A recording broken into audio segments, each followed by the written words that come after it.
Hello, everyone, and welcome to another exciting version of Chip Talks podcast. So today we've got a little bit of a new look. So I'm going to try to do this without my glasses on. So hopefully I don't have to read anything. Otherwise, I'll stutter and stammer around. But this will hopefully give you guys a little bit better visual and look at me. I won't hide behind my glasses anymore like I normally do. So today we're going to talk about the immune system. And again, this is going to be a little technical and a little scientific, but I think it's certainly something that you guys can handle. But we need to do this really to underpin some things and to lay some basis for further discussion.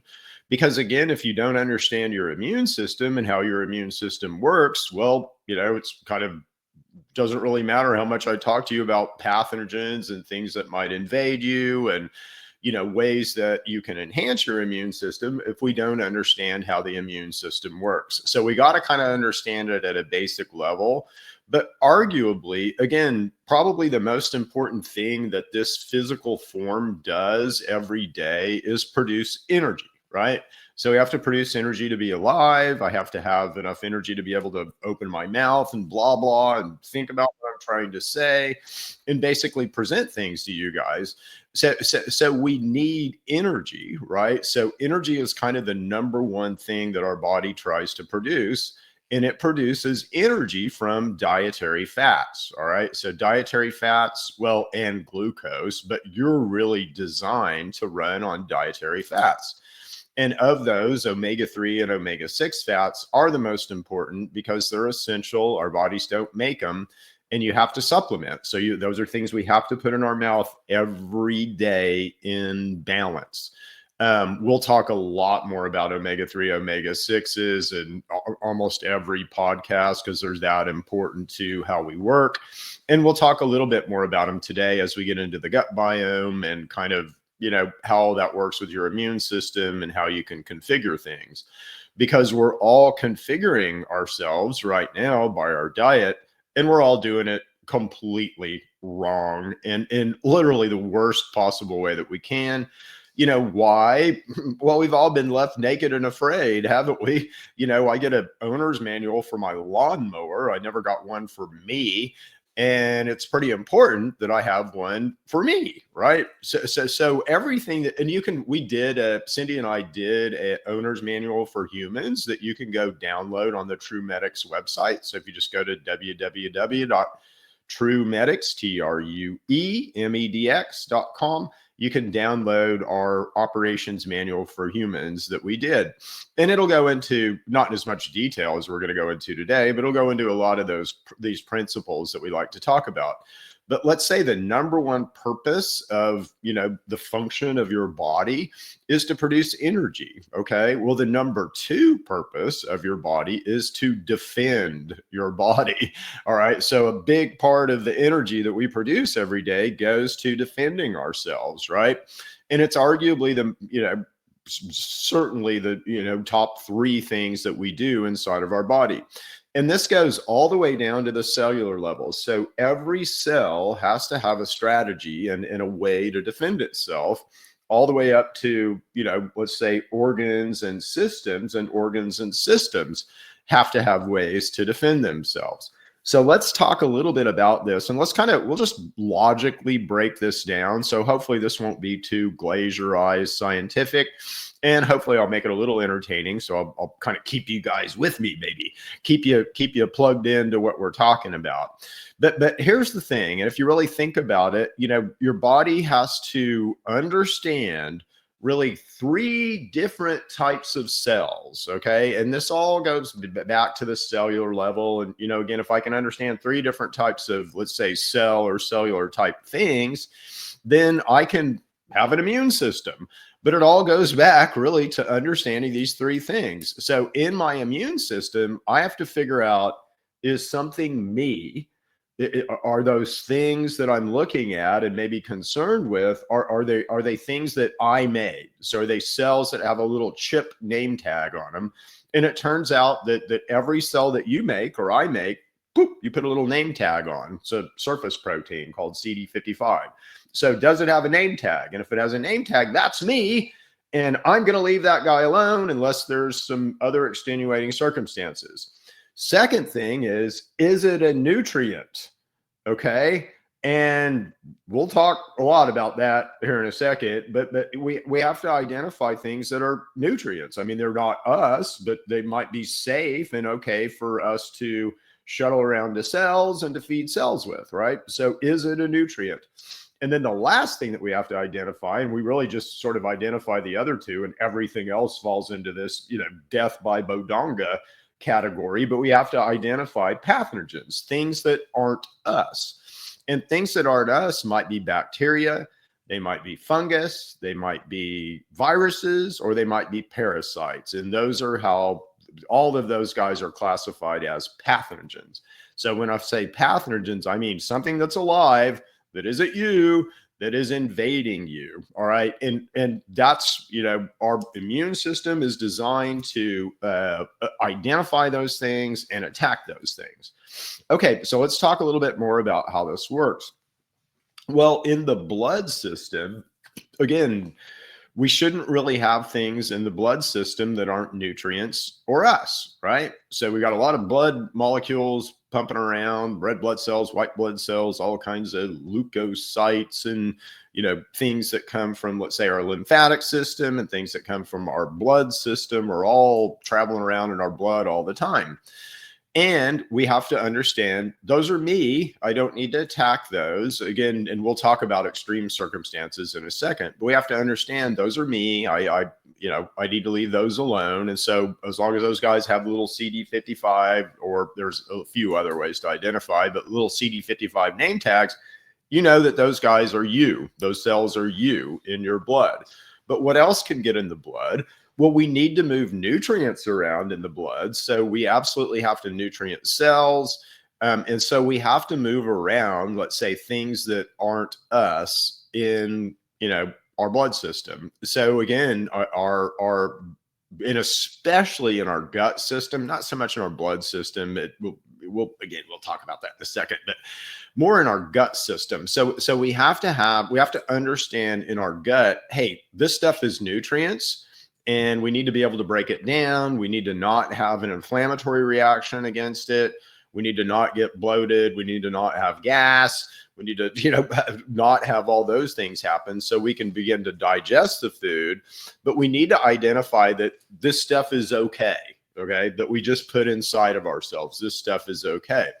And you do that, believe it or not, through bacteria in our gut biome, okay? And you have two major types of bacteria in the gut biome. One is called bacteroids, and the other is called firmicutes. For most of us right now, we're all seem to be overgrowing firmicutes. This is what leads to an obesity profile. This is what leads to, let's say, bloating, gas, IBS, Crohn's, intestinal permeability, inflammation, all that kind of stuff. The other side of this is called bacteroids. And again, we don't really want those to overgrow either, but by our diet right now and by our overconsumption of omega-6s, we are promoting firmicutes over bacteroids. If we had an equal amount of omega-3, omega-6 in our diet, we would be equally promoting both. And if we had too much omega-3, we would be more promoting bacteroids. The bacteroids are what release, let's say, certain chemicals in our stomach that help kind of tamp down our immune reaction to food, okay? And so without bacteroids, we would, you'd eat something and your body would assume that's not me, I'm going to attack it, and you'd have this huge inflammatory response. Now, if you're overgrown in firmicutes bacteria in your gut biome, you're going to have that same thing. And you're going to be more reactive and more inflammatory. And it really has to do more with omega-6 consumption over omega-3 than it does the firmicutes. But the firmicutes overgrowth is a direct result of omega-6 overconsumption. So hopefully you guys, as we talk about all this stuff, you'll see the absolute magnificent power, first of all, that you have over yourself and that diet has over how we configure this vehicle, okay? And especially omega-3 and omega-6 fats. they're also the main precursors for the endocannabinoid system, which everything with a spine has. I'm not, trying to talk to you about marijuana, just pointing out your master regulatory system and the master regulatory system for everything with a spine is driven by omega-3 and omega-6 fats. But in addition to that, they also will have an influence on the ratio of firmicutes and bacteroids in our gut biome. And bacteroids are what keep us and allow us to be able to eat food. Okay. So without bacteroids, you just, again, you're putting something in your body that your body doesn't understand. It's just going to have a huge inflammatory reaction toward it. Okay. So, where do we go next in our discussion of the immune system? So that's really called so when your immune system sees something that it doesn't understand, and again, if it doesn't have a chip name tag on it, and I don't think it's a nutrient, then you're going to attack it. All right. So you're going to attack it, and you're going to attack it with something called the innate immune system. And if it's in blood, it's going to be more the complement immune system, but they're both kind of the same thing. So they're built to basically look for things that don't have that CD55 or other, name tags on them, or things that aren't nutrients, and they'll attack them. And the first line of defense is really these things called neutrophils, and they'll attack, but they'll also try to engulf things. And so they're called phagocytes, and they will literally, like Pac-Man, bad things, Pac-Man bacteria, and they'll just gobble those guys up and kind of pull them into themselves, and then they destroy them once they're inside the cell, which is really pretty cool. Okay.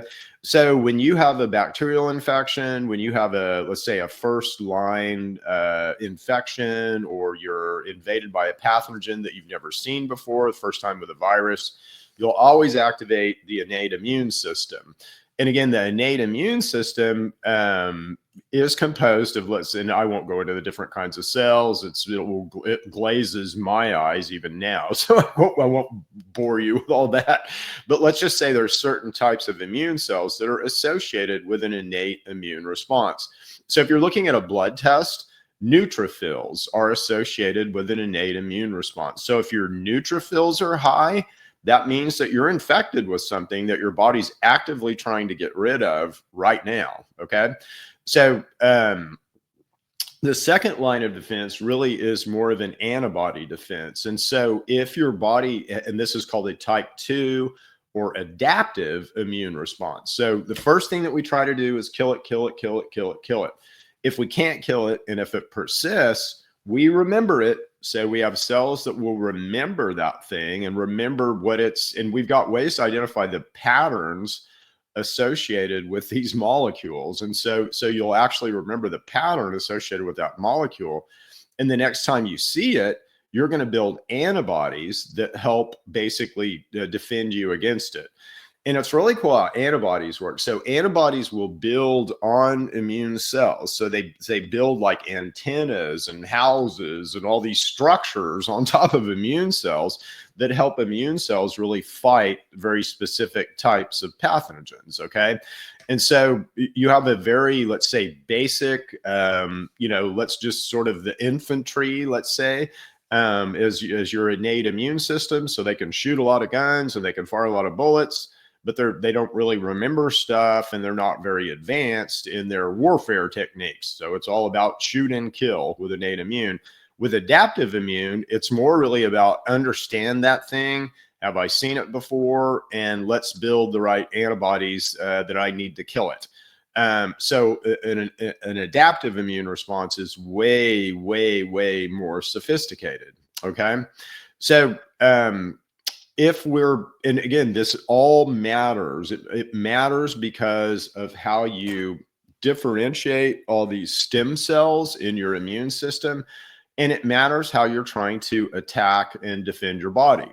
So here's an example for you. Let's say you're like most of us. So about 95% of us in the US right now suffer from hook, round, and pinworm infections. All right. What do these guys look like? Well, it's the same thing that our dogs and our cats and our pigs and our cows and our sheep get. And we deworm our pigs and our cows and our sheep and our dogs and our cats about every 6 months, don't we? And why? Because they all get these worms, and these worms can cause tremendous damage to those mammals and really drag down their function. Well, guess what? We get them too. And in medical sciences, these aren't even really tested for. I mean, you might get tested for them if you know, say you've been to a third world country or, you know, whatever, but generally they're not really tested for in our normal, let's say, supply chain medical flow. And most of us have them. Okay. So if you have a hookworm and pinworm infection, the first thing that your body's going to do is try to, you know, marshal up the infantry and go kill that thing. When you can't kill it, then you're going to build antibodies against it, and you're going to start trying to kill it with more of an adaptive immune response. But again, these guys beat us. They win. And all you're doing is shooting bullets at something that you can't kill in that instance. And you're wasting resources. You're kind of sticking your body in a certain situation, and you're wasting resources that you would need. Let's say if you got a COVID infection, or you just got influenza, or you got, you know, H. pylori infection or something like that. So if our immune system is concerned over here with a, you know, big bad thing like an infection, then that really leaves us weak and wide open for other infections. Okay. And so it's very important to identify the source of an infection and then attack that thing. So, and why is this important? Well, something like, let's say, H. pylori, which is a bacteria that likes to live in he'll live in the gut, the pancreas, and the esophagus. If you have burning when you eat, if you have burning and gastritis and kind of ulcer-like symptoms when you eat, you likely have H. pylori. And again, you know, we have product in TrueMedics called Gut Restore that will absolutely wipe out, or is reported to wipe out, H. pylori, and it's working extremely well. So, but do find, you know, if you got that burning and gastric upset, H. pylori can be very bad. It's a cancer causer. It's comorbid with pancreatic cancer, colon cancer, breast cancer. So it's not something that you really want to run around with. And the other thing is, you know, these guys have beat our immune system. So something like a hookworm and a pinworm or H. pylori beats our immune system. And at that point, you're done. You're just food for that thing unless you intervene in some other way. So we've got ways to intervene in TrueMedics. So we've got a deworm product for hookworm and pinworm, and then we've got a gut restore product that's really targeted toward H. pylori. So we understand these guys really well, and we're building product to help you kind of overcome them. But if you've got one of these things, again, a lot of resources from your immune system are going to be tied up, you know, dealing with this, trying to fight it, trying to kill it, you know, and you're not going to be successful. Which is sad, you know, so you're wasting a lot of bullets on something that you can't kill. Okay, so what do we need to do in those instances? Well, we need to understand what's going on with us, and then we need to attack and kill the main, let's say, infectors. All right, so let's talk a little bit about autoimmune diseases. If you have an autoimmune disease, I think this will be important to you. By definition, an autoimmune disease is where your own immune system attacks your own tissue. Okay. So why and in what world would that ever happen? Well, let me give you a scenario. So there's certain viruses like staph and strep, but strep in particular. So strep will remove the chip name tag from cells. So it's part of its strategy of how it stays alive is I'm just going to confuse the immune system in my little microenvironment, and I'm going to rip off all Chip's name tags on all of his B cells in his pancreas. Okay. And what's that going to do? Well, I'm going to then invade those B cells. And as soon as I invade those B cells, then they're not going to be able to make insulin the way they could. And now you have type 1 diabetes. Okay. Or I'm going to look at the thyroid and I'm going to, you know, strip all the Chip name tags off of the thyroid, and I'm going to invade the thyroid. And now Chip has Hashimoto's disease. But basically these autoimmunes work in this way. So there, and it, strep is the one that does this the most. That's the easiest to identify. So you can go to, chat GPT and ask about strep and its abilities to rip off the CD55 name tag, which is exactly what it does. But what that does is it, anywhere that you don't have a CD55 name tag, now your immune system thinks, oh, that's a pathogen, I'm going to attack that thing. So that is exactly what happens in autoimmune diseases. Again, can that be fixed? Yeah, as you take care of the strep infection. How do you take care of a strep infection? CBG will kill strep quite nicely, and other things will. And again, that's again what we do in True Medics. So we try to specialize in helping your body be optimal, I guess. And one of the ways to do that is to get rid of some of these critters that we have. All right. So what else about the immune system? Well, again, so here's some other information about the immune system, and it's resource limited, right? So the immune system, all of your immune mediators that you need to fight any kind of disease come from bone. All right. So let me walk you through this scenario. All right. And this is what happens when we get infected. And it happens when our immune system is really, really rocking and rolling. So let's just take a hookworm and pinworm. So a hookworm and pinworm infects us. It gets in our gut system. It attaches to tissue and it forms a little home. All right. In order to do that, it has to be so sophisticated in how it beats your immune system. So they do all different kinds of things, and it depends on the bug what they do. But they'll use, estrogen and testosterone. They'll use the endocannabinoid system. They'll use dietary fats. They'll use all different kinds of ways and strategies that they have to beat our immune system. Now, the nice thing about that is if you know the bug and you know the strategy, well, usually you can get in the middle of that strategy and disrupt that strategy. And the cool thing about, let's say, God and nature is that God has built us. There isn't a bug that you can't kill with nature. I'll just put it that way. So we now have enough information. We now have enough information about natural products and kind of what's out here in nature. We have enough information about these pathogens and how they work that we can put those two things together and basically help your body beat a pathogenic infection. Okay. But right now we're not doing that. And so these pathogenic infections happen. They beat us. And as they beat us, they want to do exactly what we want to do. They want to proliferate. They want to expand their territory. And they start trying to do that. So with something like H. pylori, he can only go to the stomach, the pancreas, and to the esophagus. But boy, can he do a lot of damage in those things. But that's as far as he'll want to, let's say, metastasize. He's not a cancer. He can cause cancer, but he moves around to different organs in a similar way that cancer would. And so, metastasize is the right word for that. So anyway, H. pylori can infect us. And when it does, something like H. pylori will hook around a pinworm. But when it does, the immune mediators that we initially need to fight that thing all come from bone. Okay. So all of your blood cells, your white blood cells, your red blood cells, all of your lymphatic cells, so T cells, B cells, all those things all come from the same stem cell group in bone. Okay.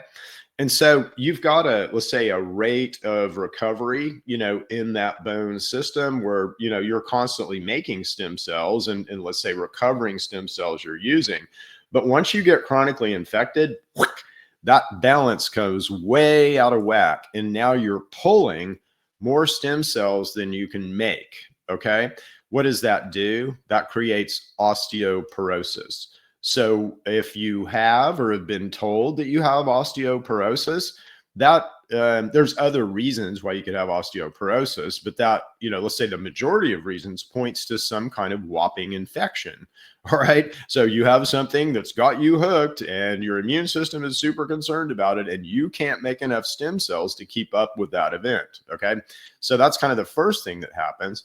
The second thing that happens is it's a battlefield. So wherever this thing has infected you and wherever it's kind of doing its damage, eating you and eating your nutrients, again, you have immune mediators that are there. It's like a war zone. Okay. So you've got the infantry there. Obviously, you've got tanks and airplanes and all kinds of stuff that you're trying to bring to the battlefield. And there's a lot of dead soldiers on the battlefield that you got to clean up. Well, all that happens in blood and kind of in lymph too, but mainly in blood. And the blood begins to thicken in an infection. So what does that do? Thick blood creates what? Higher blood pressure. So the second consequence of kind of a, let's say, a rockin' and rollin' infection will be high blood pressure.